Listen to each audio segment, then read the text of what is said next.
أنا مش معايا فلوس. الفلوس اللي معايا مش هتقضي. محتاج مكان؟ لسه هتعلم. يا ترى محتاج أسيب الشغل؟ استنى، ابدأ بزنس في المجال اللي انت بتحبه، ولو مش مصدق ان انت ممكن تحقق أرباح من مجال شغفك، اسأل جوجل. شوف ناس كتير عملت نجاحات من شغفهم. دور هتلاقي أفكار مشاريع ناجحة جدا في مجال شغفك. استنونا، هنتكلم عن أفكار كتير عن البزنس من البداية، قصص نجاح وأفكار كتير ملهمة هتساعدك تاخد خطوة في دنيا البزنس. أنا معاك دعاء العدلي، وانت بتسمع برنامج سنة أولى بزنس على راديو تسعينات FM. استنونا. سنة أولى بزنس مع دعاء العدلي، كل يوم تلات الساعة 12 إلا ربع الصبح على تسعينات FM.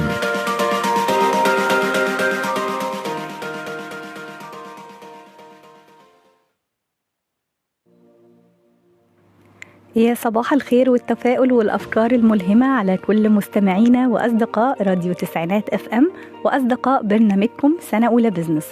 أنا دعاء العدلي، ويا رب تكونوا بتسمعوا البرنامج وتتابعونا دايما وتعرفوا أفكار كتير ملهمة في دنيا البزنس. ريادة الأعمال مش لقب ولا وظيفة، هي عقلية مرتبطة بالعمل الخاص أو بداية مشروع خاص بيك أنت، فكرة جديدة، مغامرة، استثمار مختلف وكتير بيكون مميز، ابتكار وتنفيذ لأفكار على أرض الواقع. وده اللي بيفرق قصة نجاح عن قصة نجاح، إزاي مشاها وإزاي اتعلمها وإزاي عرف يطبقها في دنيا ريادة الأعمال، وإزاي بقى ملهم ورسم اسمه وحفره في تاريخ ودماغة الناس ووصل للناس اللي حواليه بطريقة ملهمة كتير. الحلقة اللي فاتت اتكلمنا عن تدرج ريادة الأعمال وقد إيه هو مهم إن احنا نعرف تدرج ريادة الأعمال بيبدأ إزاي. من أول السايد بيزنس، إن أنا أعمل مشروع صغير قوي بإمكانيات بسيطة جنب وظيفتي، شوية أبدأ أخده أكبر بيه ويبقى فيه حاجة اسمها لايف ستايل بيزنس، وده إن أنا أعيش البيزنس بتاعي ويكون حياتي كلها قايمة على البيزنس ده. بعد كده بنوصل للانتربرايز بيزنس، وده الليفل الأعلى لما يبدأ معايا تيم ويبدأ معايا ليفل أكبر، لحد ما نوصل في دنيا ريادة الأعمال للستارت اب، وده بيكون الليفل الأكبر والليفل الأكبر، ودايما ده اللي بيبقى عليه الضوء وده اللي متسلط عليه الضوء. اتفقت معاكم من أول ما بدأنا موسمنا التاني إن احنا هنشارك قصص نجاح مميزة في دنيا البيزنس، وأنا فرق معايا كتير قوي وأنا بحضر الحلقات إن أنا أشارك معاكم قصص نجاح مصرية لناس مصرية عملت نجاحات مميزة قوي في دنيا البيزنس. أول حاجة هشارك النهاردة معاكم منتج مصري مميز جدا. المنتج ده اسمه كروت بنتي. الكروت دي منتج مصري صمم لمساعدة الأمهات على تقوية علاقتها ببناتها واكتشاف نقاط قوتها.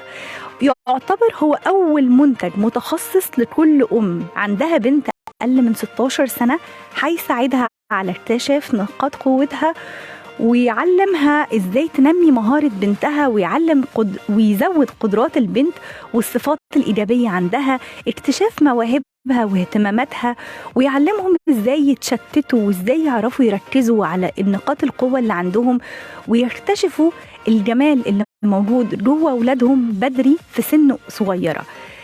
ويعلم برضو ويساعد الأمهات اكتشاف الشخصية وبناء ثقة بنفسها للبنات في السن ده. الشخصية المميزة اللي ورا البراند ده هي شخصية مصرية اسمها منار النجار. هي كوتش متخصص في مجال تنمية المهارات للأطفال والمراهقين، استشاري تربوي، اشتغلت في مجالات كتير خاصة بالتعليم. وحقيقي المنتج ده بيعبر بقوة جدا عن شغف منار حقيقي. هي عرفت بوضوح انها تبروز البيزنس بطريقة مختلفة، قدرت تحط حاجة بروحها في دنيا البيزنس، فكرة مميزة، شغفها، عرفت تعمل الماركت ريسيرش مظبوط، عرفت تعمل ازاي تجيب افكار متداولة في العالم ولكنها ناقصة في الوطن العربي تحديدا، وتحديدا في مصر. الفكرة دي تعتبر هي ليها براءة الاختراع الخاصة بيها، انها اول حد يعمل منتج بالامكانيات دي، بالكواليتي دي، بالروعة والامكانيات. على فكرة ده مش اعلان اعلان، بس دي حقيقة ان المنتج مميز جدا وملفت للنظر، وقد ايه هي قدرت تعمل دراسة للسوق وتفهم الاحتياج اللي عند العميل بتاعها وتعمل الكروت المميزة قوي دي. هنطلع فاصل، وبعد الفاصل ان شاء الله استنوا مداخلة من منار النجار معانا على الهوا، هنتكلم فيها اكتر عن منتج بنتي وجمال الفكرة وقد ايه هي قدرت تبروزها وتعمل اسم مميز في دنيا ريادة الأعمال.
ورجعنا لكم بعد الفاصل ومعانا ضيفتنا على الهوا يا منار. اهلا بيكي.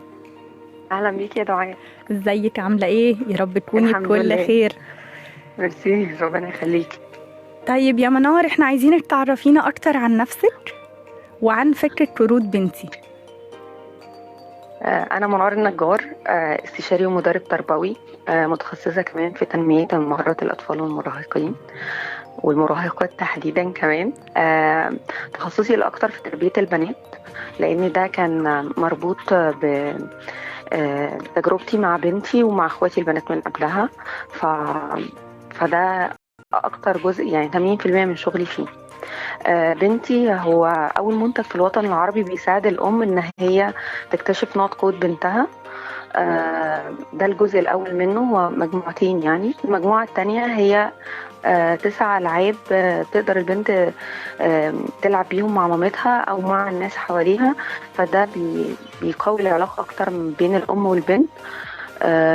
كمان بيساعدهم إن هما الاتنين يقدروا يكتشفوا نقط قوتهم وإيه المشترك ما بينها. حلو جدا. طيب إيه أكتر تحدي قابلك في البيزنس يا منار لما بدأتي تعملي الكروت دي تحديدا؟ بصي، أكبر تحدي قابلني إن المفهوم نفسه، يعني مفهوم مفهوم نقط القوة ما كانش واضح قوي للناس في الوطن العربي، رغم ان هو عامل قلبان جامد جدا بره مصر او بره الوطن العربي بمعنى اصح. انما ما كانش مفهوم لبعض الفئات في مصر يعني ايه اساسا نقط قوة، وانا ممكن اقدر اعمل بيها ايه. فده خلاني اعيد تاني السيركل بتاع البيزنس بحيث اقدر اقرب من فكرة العميل اكتر، فخليه عملت كذا تعديل. حلو جدا. طب ده فرق معاكي في ان المنتج طلع بالشكل ده، التعديلات اللي انت عملتيها؟ فرق معايا قوي، وخصوصا ان انا يعني كنت بسمع للعميل كويس، فقدرت اربط بين علم قوي زي ده وبين اني ابسطه للكاستمر بتاعي. يعني انا لما حددت الكاستمر بتاعي في البيزنس كويس قوي وقدرت اسمعه كويس، فقدرت ابسط العلم ده بالطريقه اللي هو يعرف يقرا بيها. حلو جدا، ده كلام عظيم. طب اكتر حاجه في الماركتينج بتاعك فرقت معاكي، خلت الناس تشوف بنتي بالعيون اللي انت عايزاهم يشوفوها بيها، تقدري تقولي ايه؟ بصي، اقدر اقول في الحته دي ان اكتر حاجه خلت الناس تشوف بنتي بالعيون بتاعتي ان انا كنت دايما بحط نفسي مكان. دايما صاحب البيزنس لما يحط نفسه مكان العميل بيقدر يوصل له القيمه اللي هو عاوز يوصلها له فعلا، وبيعمل تغيير في حياته قوي قوي. حلو جدا، عظيم عظيم. طيب ايه احلامك لبنتي الفتره الجايه؟ احلامي لبنتي الفتره الجايه، بصي حاجتين. للمنتج، انا عارفه ان المنتج ده بنتك، مش مجرد هو اسمه بنتي. انا فاهمه، فهو بنت من ولادك. انا فهميكي، انا بقى عارفه ان انت بالنسبه لك المنتج ده كانه حد من ولادك وحاجه غاليه قوي عليكي، فعشان كده هو اسمه بنتي بالنسبه لك. انا مستوعبه اللقطه دي. فايه الحلم الكبير اللي انت نفسك المنتج ده يوصل بيه؟ بصي، يعني حلمي اول حاجه ان هو يوصل للامهات في كل الدنيا، يعني لان فعلا مش فرق معايا انا بس، فرق مع امهات كتير قوي بتبعت لي كل يوم ريفيوز عنه. فنفسي يوصل لكل، يعني هو الحمد لله راح، يعني انا شحنته اكتر من دوله بيطلب دولي يعني، بس انا نفسي ينتشر اكتر. نفسي كمان اعمل نسخه تانية للولاد لان دي بتطلب مني كتير. تكون يعني عامله هايلايت كده على نقاط القوه بتاع الولاد، لان برضو دي هتساعدهم قوي قوي وهتساعد الماميز ان هم يربوا احسن، وهتساعد الولاد ان هم يحددوا اكتر وجهاتهم بقى وشغفهم، وهيوفر عليهم سنين من التشتت والتوهه وانا المفروض اعلمه ايه وما اعلموش ايه واعمل ايه وما اعملش ايه. هتبقى الدنيا محدده بالنسبه له، فده حلمي ان شاء الله ربنا ييسر ويتحقق. ان شاء الله تحققيه، طالما انت مؤمنه بحلمك ان شاء الله هيتحقق. انا شفت ولاده منتج بنتي ده على ايدي من اول ما بدا، وشفت قد ايه انت كان عندك الحلم وعرفتي تحققيه، ده حاجه عظيمه جدا. طيب ايه الجديد الفتره الجايه؟ طيب الجديد الفتره الجايه ان شاء الله باذن الله، يعني ربنا ييسر منتج جديد اسمه قبل ما بنتك تكبر. ما شاء الله. تفاصيله بقى مفاجأة إن شاء الله في حلقة يعني قدام شوية نبقى نقولها بإذن الله، نتكلم عليه ونقول عنه. وأنا برضو إن شاء الله يعني هقول للناس كلها عن منتج بنتي، قد إيه ممكن يوصلوا له من البيج بتاعتك، وقد إيه هو منتج مميز جدا. دايما بالتوفيق، وإن شاء الله المنتج يوصل للعالم كله زي ما نفسك. طيب تحبي تقولي للناس اللي بتسمعنا إيه أكتر حاجة فرقت مع منار إنها تحقق الحلم بتاعها، وإن المنتج ده يبقى موجود على أرض الواقع في البيزنس تحديدا يا منار؟ طيب يعني أهم حاجة في الموضوع ده إن صاحب البيزنس أو صاحب المنتج يقدر يحدد الكاستمر بتاعه صح. دي أهم خطوة وأول خطوة لازم تتعمل. تمام. وبعد كده بعد ما يحدده صح قوي ويعرف فعلا هو ده الكاستمر بتاعه اللي يقدر يساعده، يقدر يخدمه، يقدر يوصله القيمة، يسمعه حلو قوي، يسمعه اكتر يعني ما يتكلم. وبعد كده اخر خطوة اللي هو يحلله مشكلته، مش يديله القيمة اللي هو شايفها ان هي مناسبة ليه. يعني انا مش بدي الكاستمر بتاعي القيمه اللي انا شايفه دي هتنفعه، لا انا بشوف مشكلته ايه وبحاول احلها له. عظيم الكلام جدا يا منار، عظيم عظيم عظيم. شكرا على وقتك وشكرا على المداخلة الجميلة دي، وكل التوفيق ليكي والمنتج بنتي وللمنتج الجديد إن شاء الله، وشكرا ليكي. ميرسي يا دعاء ان ميرسي انا يا كنت منار. معاكي الوقت ده، وميرسي ان انت شكرا. دايما بتقدمي للناس قيمه قويه في البيزنس، يقدروا بيها يعملوا بيزنس وياخدوه من ليفل لليفل اعلى. ميرسي يا انتي دعاء. اصلا من الشخصيات الملهمة اللي فعلا عرفت تعمل حاجة محترمة في البيزنس، ودايما كل التوفيق ليكي يا رب. ميرسي يا حبيبتي. شكرا يا ميرسي. منار. مع السلامه. مع السلامة. هنطلع فاصل وهنرجع نكمل حلقتنا سوا ان شاء الله.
ورجعنا بعد الفاصل، ويا رب كلكم تكونوا استفدتوا من فكرة اللي احنا عملنا الهايلايت عليها في منتج بنتي.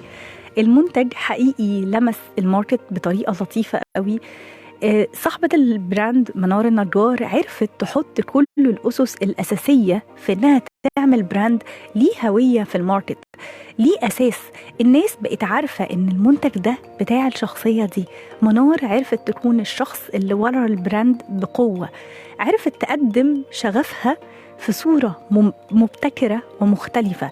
حقيقي هي حطت الشغف بتاعها بقوة، لأن اللي يعرفها من زمان هيعرف إنها مجالها التربوي وعلى مدار خبراتها وحياتها كلها قدرت تطلع بالفكرة اللي حولتها فرصة. وده اللي احنا كنا اتكلمنا عليه، قد ايه الأفكار اللي تطلع من صاحبها هي أكتر أفكار محتاجة نتبناها في دنيا البزنس. اتعملت ماركت ريسيرش عظيم، عرفت تكتشف العالم كله.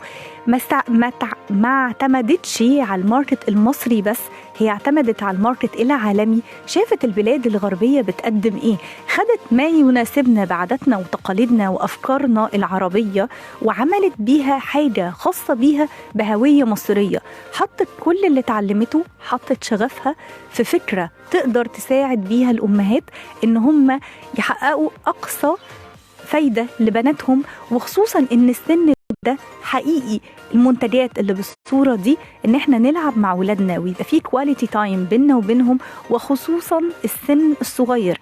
الولاد النهاردة بقت بتروح للسوشيال ميديا، بقت بتروح للموبايلات ولللابتوبس، وبتسيب الاهالي بنبقى قاعدين في البيت كله ماسك موبايل، وقليل اللي فيه حاجة اسمها كواليتي تايم مع ولادنا اللي احنا محتاجين نتبناه، ونرجع تاني ندور على الأفكار الملهمة اللي حقيقي تساعدنا كتير ان احنا نبني جسر بيننا وبين أولادنا، نعرف ناخدهم للدنيا بتاعتنا. منتج زي ده قدر يعمل الجسر ما بين أمهات كتير وبناتها، عرفوا يفهموا ببعض أكتر ويعملوا الكواليتي تايم، وجزء مهم جدا في التربية. وده من أكتر الحاجات المميزة لما أجي أعمل منتج، إن أنا أهتم إن الفكرة دي تكون فرصة مش ليا لوحدي، ليا وللعملاء بتوعي وللناس اللي أنا بحط نفسي مكانهم، قد إيه أنا أقدر أفيدهم بعلمي وشغفي وكل اللي اتعلمته. وده الموديل اللي أنا كنت فارق معايا إن أنا أحكي عنه النهاردة كتير.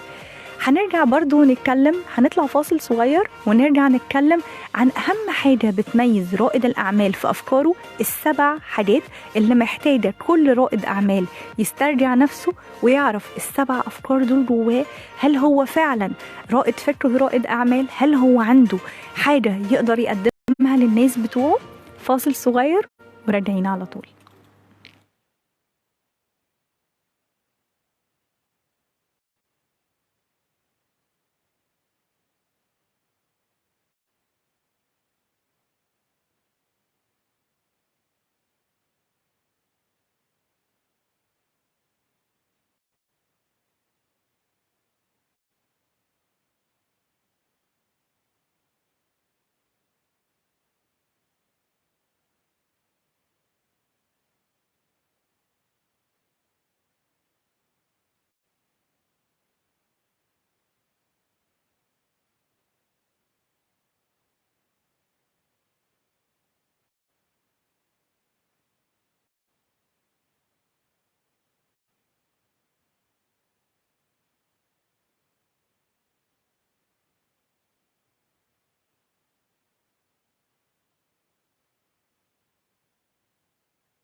ورجعنا لكم ومكملين رحلتنا والأفكار والكلام الكتير اللي بنتكلمه عن دنيا البزنس ودنيا ريادة الأعمال. آخر جزئية النهاردة مهم جدا إن احنا نعرف ال7 حاجات اللي لازم عقلية رائد الأعمال يتحلى بيها وتبقى موجودة جواه. أول حاجة دايما بنقول الشغف ثم الشغف ثم الشغف. المقصود بكلمة الشغف مع فارق المسميات الكتير قوي اللي حوالينا اللي بتتكلم عنها إن احنا نحب اللي بنعمله، إن احنا ندي اللي بنعمله حب وطاقة من الحب، ففعلا نعمله بحب ونعمله بروحنا ونعمله بطريقة مبتكرة تفرق معانا ومع الدنيا بتاعتنا كلها. تاني حاجة يكون عندنا مثابرة يعني يكون عندنا استماتة على اللي احنا بنعمله، احنا نكون عندنا طولة بال وطولة نفس ونقدر نعمل ده. طول ما انت محقق الحاجات بخطوات صغيرة، مع الوقت هتكتشف ان الخطوات دي عدت بيك لكتير قدام. استمرارية، تحدي، مثابرة داخلية. انت محتاج تعرف ان الأعمال العظيمة بتتعمل فعلا بالمثابرة وبقوة البني آدم وبإرادته المميزة جدا، ومش كل الناس عندها ده. المثابرة بتتبني جوانا، ما بنتولدش بيها على فكرة، مش بلت إن والله، هي جاية من تحدياتنا ومن إن إحنا بننمو وبنتطور وبنعرف أكتر عن نفسنا. التعلم المستمر ده تالت حاجة اللي محتاجين كلنا نفهمها ونعرف. مفيش حد اتولد يعرف كل حاجة. طول ما انت عايش اتعلم، دور على الأماكن اللي بتعلمك وتطورك وتفرق معاك في الدنيا. عقليتنا بتستعد للتمدد كل ما بنتعلم أكتر، كل ما بنكتشف نفسنا أكتر. ما توقفش تعلم، مفيش حد كبير على علم. طول ما انت عايش اتعلم، طور من مهاراتك، طور من قدراتك. هتكتشف ان انت لو ركزت على حاجة وقعدت عليها من شهر ل6 شهور تركيز كامل هتبقى اكسبرت فيها. الناس بتاخد شهادات كبيرة طول الوقت وبتطور نفسها علشان تقدر تبقى تقيلة في مجالها وتبقى مختلفة. طول ما انت بتبني علم جوه دماغك بتطور نفسها وانت نفسك بتبقى مختلف. تطبيق العلم أهم من مجرد ان انا بستقبل علم. طبقه واشتغل على نفسك، ده هيفرق جدا جدا جدا في عقليتك. رابع حاجة ودي مهمة دايما جدا، بيقولك خلي عندك كلاريتي، وضوح الهدف اللي انت رايح له. ارسم فيجن بورد، ارسم خريطة. أنا عايز إيه؟ نفسي كمان 3 سنين أحقق حاجة. هو مش طول أمل، هو إصرار على إن أنا عندي حلم وهحققه. هعرف آخد عليه خطوات، هعرف أشتغل بكل الأفكار اللي اتكلمنا عليها بالشغف والمثابرة وبالتعلم علشان رؤيتي تبقى واضحة ويبقى فعلا عندي وضوح هدف مهم جدا في حياتي. خامس حاجة ودي فعلا بتشكل عقلية رائد الفكر أو رائد الأعمال، إن دايما عنده حب مغامرة وخوض للمخاطر. أنا بقولها صاحب خوفك، حب نفسك. أنت تستاهل تتطور، أنت تستاهل تبقى مميز. طول ما أنت بتدي نفسك قوة وثبات على أرض الواقع فأنت بتفرق مع نفسك. صاحب خوفك، مفيش حاجة ما بتحصلش. ممكن تكون مش سهلة بس مستاهلة إن أنت تتعلم وتتطور وتفهم نفسك أكتر. سادس حاجة، رائد الفكر ورائد الأعمال ما بيعرفش أبدا إنه يفشل. مفيش حاجة اسمها فشل. الفشل خطوة من خطوات النجاح. وقعت هقوم. خد عقلية الطفل وتبناها واشتغل على نفسك أكتر وأكتر. سابع حاجة ودي آخر حاجة، دايما رائد الفكر ورائد الأعمال مبتكر ومبادر، عنده استعداد يكتشف بيبان جديدة ويخبط عليها ويطور من نفسه ويكتشف عن نفسه أكتر ويطبق كل ال7 نقط اللي اتكلمنا فيها. ويا رب تكون بفايدة ليكم جميعا. شكرا لكل الناس اللي سمعوا حلقتنا النهاردة. يا رب تكونوا استفدتوا وشفتوا قصة من قصص النجاح. الفترة الجاية مشاركات كتير بإذن الله لقصص نجاح حقيقية من أرض الواقع حوالينا، ملهمة مميزة ومفيدة بإذن الله لكل اللي نفسه يعمل بزنس. كنتم مع دعاء العدلي وبرنامج سنة أولى بزنس. باي باي.